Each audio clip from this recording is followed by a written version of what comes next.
नमस्कार दोस्तों, स्वागत है आपका हमारे इस YouTube चैनल स्टडी अरब IITN में।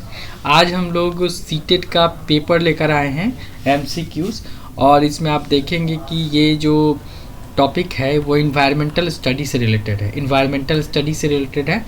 इससे पहले भी हमने MCQs लाया है।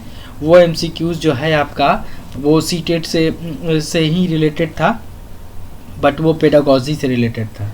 मेरा जो YouTube चैनल है स्टडी अरब IITN, उसमें आप देख सकते हैं, उसमें जो मैंने चाइल्ड पेडागॉजी पे बनाया हुआ है, हिंदी में भी है, इंग्लिश में भी आप देख सकते हैं। आज आइए हम लोग इन्वायरमेंटल स्टडी पे बात करते हैं।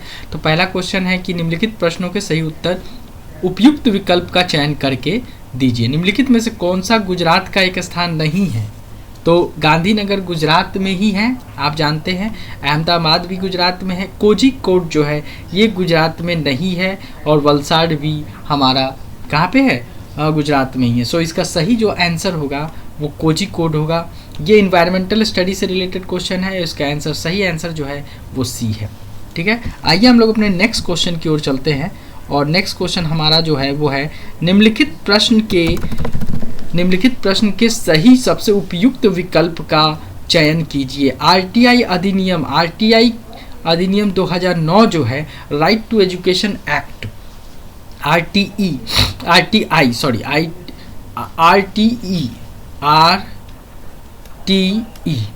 Right to education 2009। इस पे मुझे लेक्चर भी लेना है, मैं एक क्लास इस पे लूँगा। तो इसमें इसके अकॉर्डिंग प्रत्येक आयु वर्ग के प्रत्येक बच्चे को मुफ्त और अनिवार्य शिक्षा का अधिकार प्राप्त है। वो एज कौन सा है ये बताना है। तो वो जो है RTE के अकॉर्डिंग 6 से 14 वर्ष के बच्चों को मुफ्त और अनिवार्य शिक्षा प्रदान करने के लिए कहा गया है। That is B is the correct option. ठीक है, हम आ जाते हैं अपने नेक्स्ट क्वेश्चन की ओर। होप आप इंजॉय कर रहे होंगे और अपने प्रिपरेशन को बेहतर ढंग से कर पा रहे होंगे। नेक्स्ट क्वेश्चन है, उत्तर भारत में एक जिला है जिसे मधुबनी कहा जाता है। यहाँ त्योहारों और खुशी के मौक़ों पर घरों की दीवारों और उनके आंगनों को रंगा जाता है। इन चित्रों को पिसे हुए चावल के आटे से बनाई जाता है, जिसमें रंग मिलाया जाता है। मधुबनी पेंटिंग में इस्तेमाल किए गए रंग भी बेहद खास है। यह जिला किसका एक हिस्सा है? उत्तर प्रदेश, बिहार, झारखंड और मध्य प्रदेश।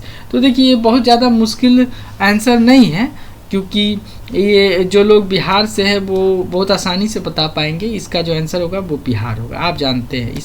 ये ज़्यादा मुश्किल सवाल नहीं। आइए हम लोग नेक्स्ट क्वेश्चन की ओर चलते हैं, अपने क्वेश्चन नंबर 4 की ओर चलते हैं। और क्वेश्चन नंबर जो 4 है हमारा, भूमि पर उगने वाले बांस या खरपतवार को बाहर नहीं निकाला जाता है और उन्हें काट कर जला दिया जाता है, और इस प्रकार वह राख भूमि को उपजाऊ बनाती है। तो इन कथनों के माध्यम से निम्नलिखित में से किस प्रकार कृषि का उपयुक्त वर्णन किया गया? किसके बारे में कहा गया है यहाँ पे? तो सबसे यहाँ पे जो उपयुक्त है वो है, यहाँ पे अलग अलग तरह की कृषि है। एक सेकेंड, यहाँ पर जो कृषि है वो अलग अलग तरह की कृषि है। एक झूम कृषि है, दूसरा जैविक कृषि है, और तीसरा शुष्क और सघन। तो इसमें जो बेस्ट ऑप्शन है वो आपका है झूम कृषि। Option A is the correct option हमारा है। आइए हम नेक्स्ट क्वेश्चन की ओर चलते हैं। सही सबसे उपयुक्त विकल्प का चयन करके निम्नलिखित प्रश्नों के उत्तर दीजिए। निम्नलिखित में से कौन सा पौधा मेंढक, कीड़े और यहाँ तक कि चूहों को भी फंसा कर खाता है? यहाँ पे कौन सा पौधा की बात कर रही है? वो पौधा कौन सा है जो मेढक को भी खाता है, कीड़े को भी खाता है और चूहों को भी खाता है? तो यहाँ पे पहला ऑप्शन है एंजेल विंग बेंगोनिया, दूसरा है घटपर्णी पौधा, तीसरा है स्वर पक्षी पौधा, और चौथा है कैला लिली। तो इसमें जो सबसे उपयुक्त है वो घटपर्णी पौधा है। काफ़ी महत्वपूर्ण प्रश्न है ये आपके सीटेट एग्जाम के लिए। ये जितने भी प्रश्न हैं काफ़ी महत्वपूर्ण है। आइए हम लोग अगले क्वेश्चन की ओर चलते हैं। प्रसिद्ध पुस्तक how we found the earth is round, ठीक है, किसके द्वारा लिखी गई है? Douglas Adams, Pierce Brown, Frank Herbert, Isaac Asimov. तो किसके द्वारा ये लिखी गई है? तो ये आपका इसहाक असीमोव के द्वारा लिखी गई है। That is option 6। मैं जो निम्नलिखित दिया हुआ है उसको मैं रीड आउट नहीं करूँगा, उसके बाद वाला मैं उसको रीड आउट करूँगा। यहाँ पे देखिए लिखा हुआ है प्रसिद्ध घरसीसर झील, एक झील है जिसका नाम है घरसीसर, का निर्माण 650 वर्ष पहले राजा घरसी ने लोगों की मदद के लिए करवाया था। वो झील का नाम क्या है? घरसीसर झील, और वो राजा घरसी ने बनवाया था। यह झील भारत के निम्नलिखित राज्यों में से किस राज्य में स्थित है? तो आप जानते हैं ये जो है राजस्थान में स्थित है। ऑप्शन सी जो है हमारा करेक्ट ऑप्शन है। घरसीसर झील हमारा जो है राजस्थान में स्थित है। यहाँ पे हम आ जाते हैं निम्नलिखित प्रश्न के सही उत्तर सबसे उपयुक्त विकल्प का चयन कीजिए। निम्नलिखित में से कौन सा कथन मलेरिया के लिए सत्य नहीं है? इसमें नहीं है देखना है। मलेरिया नर मच्छरों एनोफिलीज से फैलता है। यहाँ पे ये ऑप्शन थोड़ा हमारा ठीक है, ये ऑप्शन हमारा नहीं हो सकता। सिनकोना के पेड़ की सूखी और चूर्ण छाल का उपयोग मलेरिया की दवा बनाने के लिए किया जाता है। मलेरिया मच्छर से फैलता है। मलेरिया जो है मच्छर से फैलता है। रक्त परीक्षण आमतौर पर मलेरिया के निदान के लिए प्रयोग किया जाता है। तो सबसे उपयुक्त जो आंसर इसका है वो पहला ऑप्शन है, मलेरिया नर मच्छरों से फैलता है। आगे चल, जिसको एनोफिलीज बोलते हैं, एनोफिलीज मॉस्किटो बोलते हैं हम लोग। ठीक है, हम लोग अपने यही एनोफिलीज मॉस्किटो है। देखिए आप, ये एनोफिलीज मॉस्किटो है, यही इसी के कारण मलेरिया फैलता है। आइए हम लोग नेक्स्ट क्वेश्चन की ओर चलते हैं। निम्नलिखित प्रश्नों के सही सबसे उपयुक्त विकल्प का चयन करके दीजिए। जानवरों की दृष्टि के संबंध में निम्नलिखित में से कौन सा कथन सत्य है? सभी जानवर सभी रंग देख सकते हैं। क्या ऐसा है? क्या ऐसा है? ऐसा नहीं है। सुबह जागने वाले जानवर केवल काले और सफ़ेद रंग देख सकते हैं। क्या ऐसा है? ऐसा भी नहीं है। ठीक है, रात में जागने वाले जानवर केवल काला और सफ़ेद दिखाई देता है। रात में जागने वाला जानवर केवल काला और सफ़ेद दिखाई देता है। ऐसा हो सकता है।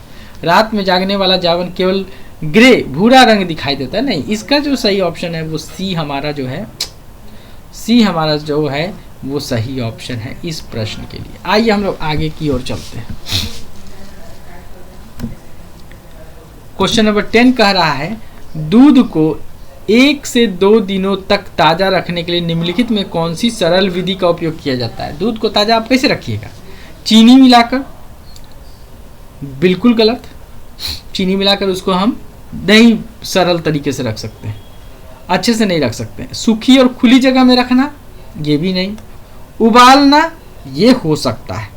ठीक है, ये हो सकता है। इसे कटोरे में पानी के साथ एक अंधेरी जगह पर रख देना, बिल्कुल नहीं। तो इसका सही ऑप्शन क्या हो रहा है? उबालना। ये आप भली भांति जानते हैं, इसमें कहीं कोई दो राय नहीं। आइए हम लोग अपने नेक्स्ट क्वेश्चन की ओर चलते हैं।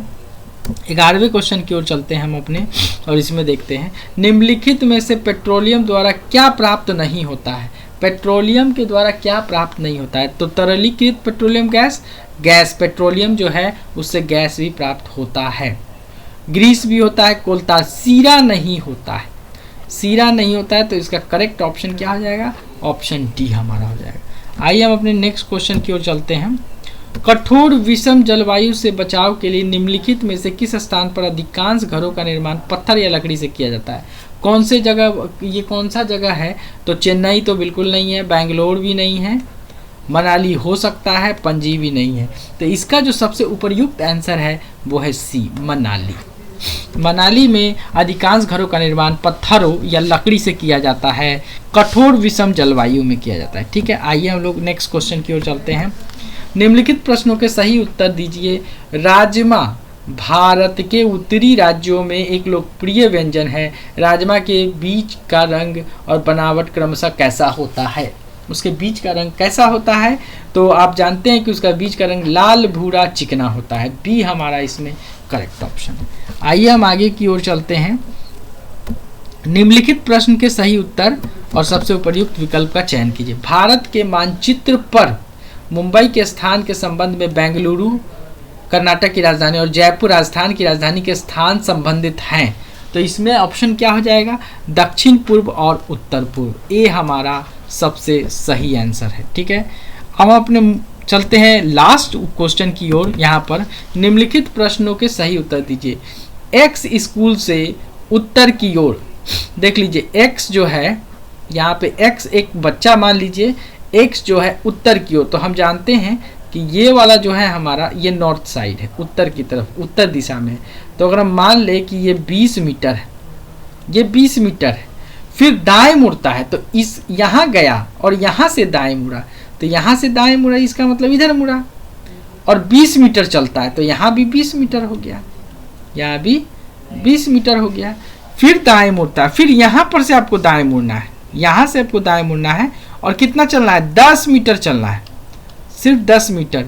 और यहाँ फिर जब आया फिर से दाएं मुड़ता है तो दाएं कौन सा हो जाएगा, और 20 मीटर चलता है तो ये 20 मीटर हो गया, फिर 20 मीटर गया, ये देख लीजिए।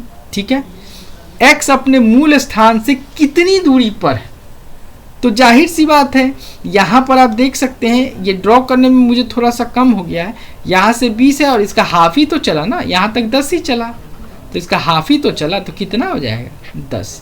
मुझे लाइन खींचने में मैंने थोड़ा सा, यहाँ पे आप देख सकते हैं कि लाइन खींचने में, एक सेकंड, लाइन खींचने में थोड़ी सी यहाँ पे हो गई है, नहीं तो जब देख लीजिए अगर यहाँ पे मैं ड्रॉ करता हूँ तो नॉर्थ चला 20 मीटर, ठीक है, यहाँ से 20 मीटर, फिर यहाँ से आप देखेंगे यहाँ से यहाँ तक वो 20 चलता है, और यहाँ से यहाँ तक वो 10 ही चलता है, 10 मीटर, और फिर वापस 20 चलता है। तो ये जो लाइन है कर रहा है कि ये जो मूल स्थान तो उसका ये था, इस मूल स्थान से वो कितनी दूरी पर है, तो ये डिस्टेंस पूछा है, तो ये डिस्टेंस ही हमारा 10 मीटर हो जाएगा, तो सी हमारा करेक्ट ऑप्शन हो जाएगा। ठीक है, तो आज के लिए इतना ही आप लोगों के लिए, और आपने बड़े संयम से देखा, इसके लिए थैंक यू वेरी मच। हम लोग फिर अपने अगले लेक्चर में मिलेंगे और फिर बात करेंगे आगे की ओर। धन्यवाद, आज के लिए इतना ही।